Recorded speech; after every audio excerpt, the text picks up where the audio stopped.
তামিমকে হারানো আমাদের জন্য অনেক কষ্টের ব্যাপার।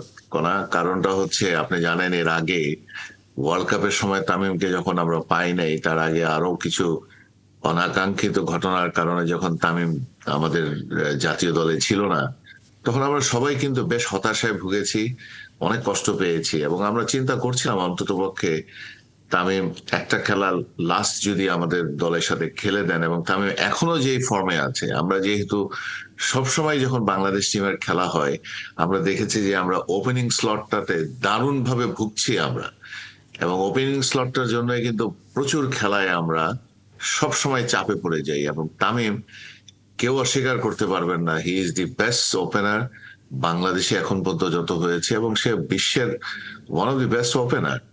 তো তামিম এখনো যেরকম খেলছে, এনসিএল এ যেরকম খেলেছেন, আপনার এই এখনো যে বিপিএল এ যেভাবে খেলছেন, তামিমের প্রতি আমাদের সবার আস্থা ছিল উনি আরো ভালো খেলবেন।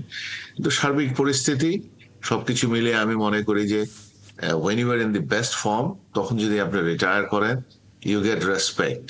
এবং তামিম সবসময় বেশ খানিকটা, আমি সবসময় দেখেছি সে ভেরি ডিসাইসিভ, তিনি সঠিক সিদ্ধান্তটা সময় নিয়েছেন।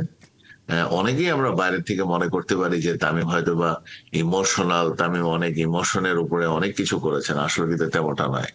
তামিম পরিস্থিতি মূল্যায়নে সবসময় সিদ্ধান্তটা সঠিক নিয়েছেন। এবং যদিও আজকে আমরা অনেকেই মনটা আমাদের ভারী, বিকজ তামিমকে আর হয়তোবা না, তামিমকে আর আমরা দেখছি না, কারণ এর আগে তামিমকে যেরকম ভাবে পেতাম সেরকম ভাবে জাতীয় দলে পাবো না। তারপরে আমি বলবো, অ্যাজ অ্যান ইন্ডিভিজুয়াল প্লেয়ার, তামিমকে আমি স্যালুট জানাই for his courage, for his bold decision, and সব থেকে বড় কথা his contribution to the nation.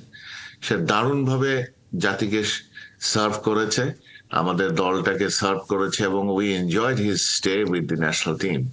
উনি দারুণ ভাবে খেলেছেন, দারুণ ভাবে আমরা উপভোগ করেছি। এবং হি ইজ এ পার্সোনালিটি যাকে আমি অন্তত পক্ষে ব্যক্তিগতভাবে, আমার মতন অনেকেই আছেন, সাংঘাতিক ভাবে পছন্দ করতাম।